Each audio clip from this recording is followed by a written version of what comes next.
பணம் வந்தப்புறம் நீங்க ரொம்ப மாறிட்டீங்க போல. எப்படா சாவான்னு எத்தனை பேர் காத்துட்டு இருக்காங்க தெரியுமா?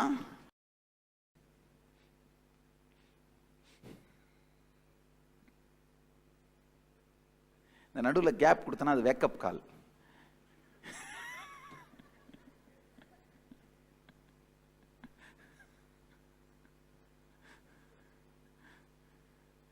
சில பேருக்கு நான் தொடர்ந்து பேசிட்டு இருக்கிறது அப்படியே தாலாட்டு மாதிரியே இருக்கும். அதனால நடுவில் ஒரு பிரேக் கொடுத்தேன்னா ஏதோ தப்பு நடக்குது அப்படின்னு முடிச்சுப்பாங்க.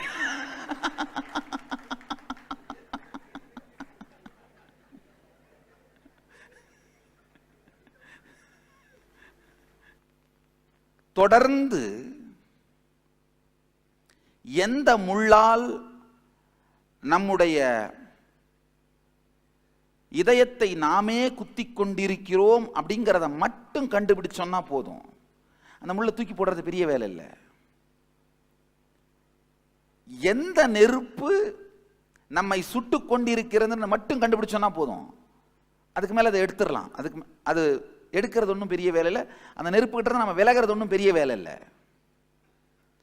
தெரிந்து கொள்வது அதுதான் முதல் படி. இப்ப என்ன பண்ணலாம்? அடுத்து ஒரு 10 நிமிஷம் நம்மளை நாமளே திரும்பி பார்த்து, சின்ன வயசுல பணம்னா நாம என்ன கருத்தை கத்துக்கிட்டோம்? முதல்ல நம்ம அப்பாவோ அம்மாவோ அண்ணனோ தம்பியோ பணம்னா என்னன்னு நமக்கு சொல்லி கொடுத்தாங்க. அது ரொம்ப முக்கியம். நல்லா புரிஞ்சுக்கோங்க. பணம்னா என்னன்னு நீங்க கேள்விப்பட்ட முதல் கருத்து வாழ்க்கையில ரொம்ப ரொம்ப முக்கியம். அது சார்ந்து உங்க வாழ்க்கையில நீங்க பில்ட் பண்ண வலிங்க.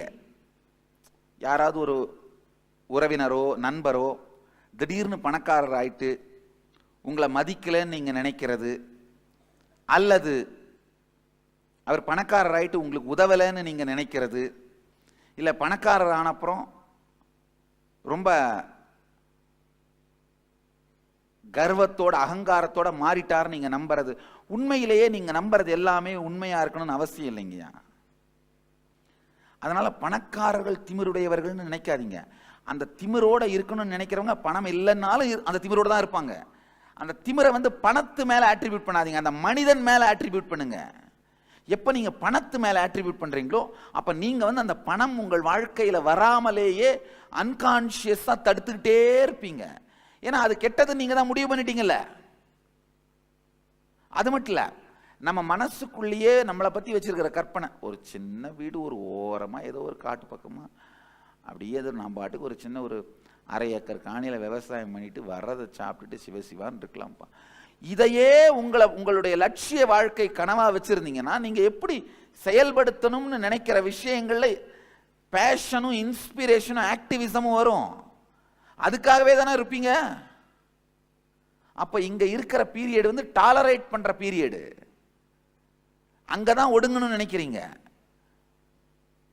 அப்போ உங்களுடைய வாசனையும் நிஜமும் வேறு வேறா இருக்கு. எத்தனை பேருக்கு இது புரியுது? இந்த வாசனையும் நிஜமும் வேறு வேறா இருக்கிறது தான் பெரிய கான்ஃப்ளிக்ட். அதான் காம்ப்ளிகேஷன். பணமே தவறல்ல. பணம் வந்தவர்கள் வாழ்க்கையிலே செய்கிற செயல்களுக்கு இவர்களுடைய எண்ண ஓட்டம் பொறுப்பு, பணம் பொறுப்பல்ல. இவர்கள் சிந்தனை ஓட்டம் பொறுப்பு, பணம் பொறுப்பல்ல. என்கிட்ட வந்து சொன்னாரு,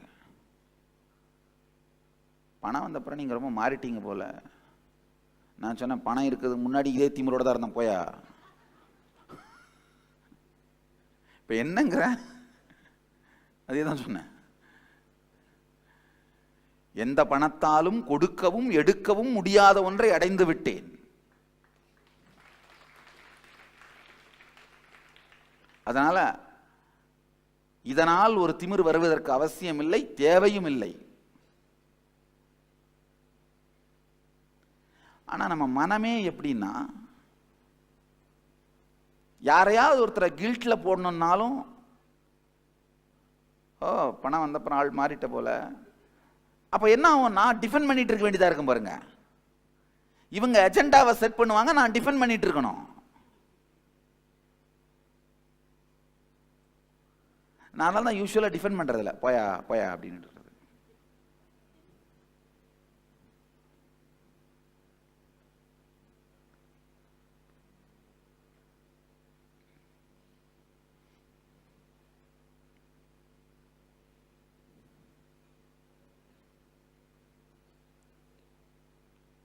டிஃபெண்ட் பண்ணுறதுக்கு போனீங்களே அவங்க வலையில் சிக்கிட்டீங்கன்னு அர்த்தம்.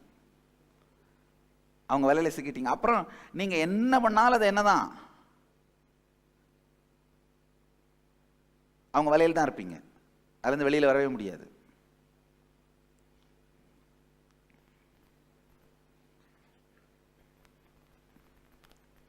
உங்களுடைய மன அமைப்பை ஆழ்ந்து உற்று பாருங்கள். எந்தெந்த இன்கம்ப்ளீஷன்ஸ் சின்ன வயசுலேருந்தே டெவலப் பண்ண ஆரம்பிச்சிங்க, பணம் சார்ந்து, அது சார்ந்து உங்களுக்குள்ள ஏற்படுத்தின வலிங்க, இன்கம்ப்ளீஷன்ஸ், நம்பிக்கைகள், இது எல்லாத்தையும் கண்டுபிடிப்போம் முதல்ல. அப்புறம் இது எல்லாத்தையும், இந்த இன்கம்ப்ளீஷன்ஸ் எல்லாம் கம்ப்ளீட் பண்ணி, இந்த இன்கம்ப்ளீஷன்ஸோட தாக்கம் உங்கள் சிந்தனை உணர்ச்சி ஓட்டத்தின் மேல இல்லாம பார்த்துக்கிறது எப்படிங்கிறத அடுத்து செய்வோம். குழந்தை பருவத்திலிருந்து செல்வம் சார்ந்து நிகழ்ந்த நிகழ்வுகள், அது ஏற்படுத்தின இன்கம்ப்ளீஷன், குறை உணர்வுனா இன்கம்ப்ளீஷன் தான், அது பற்றிய உங்களுடைய அனுபவங்கள், செல்வம் பற்றி உங்களுக்கு இருக்கிற எண்ண ஓட்டங்கள், அதான் சம்ஸ்காரங்கள்னு சொல்றேன். அது எந்த மாதிரியான காயங்களை வாழ்க்கையில் ஏற்படுத்துச்சு, குறை உணர்வுகளை ஏற்படுத்துச்சு அப்படிங்கிறத பற்றி, செல்வம் பற்றி, சம்பாதிப்பது, செலவழிப்பது, சேமிப்பது, இதை எதை பற்றி உங்களுக்கு இன்கம்ப்ளீஷன் இருந்தாலும் எழுதுங்க. இப்போ நான் கேட்டப்போ சொன்னீங்க இல்லையா, அக்கௌண்ட்ஸ் பார்க்கறதுக்கு எத்தனை பேருக்கு இன்கம்ப்ளீஷன், நிறைய பேர் கை தூக்குனீங்க பாருங்க, அக்கௌண்ட்ஸே பார்க்கறதுலன்னு. இந்த மாதிரி என்ன இன்கம்ப்ளீஷன் இருந்தாலும் எழுதுங்க. ஏன்னா நீங்கள் எழுதுகிற எல்லா இன்கம்ப்ளீஷனையும் எடுக்கிறது என்னுடைய பொறுப்பு. அதை எப்படி கம்ப்ளீட் பண்ணி அதனுடைய தாக்கம் இல்லாமல் எப்படி வாழ்வதுங்கிறத அடுத்து செய்ய போகிறோம்.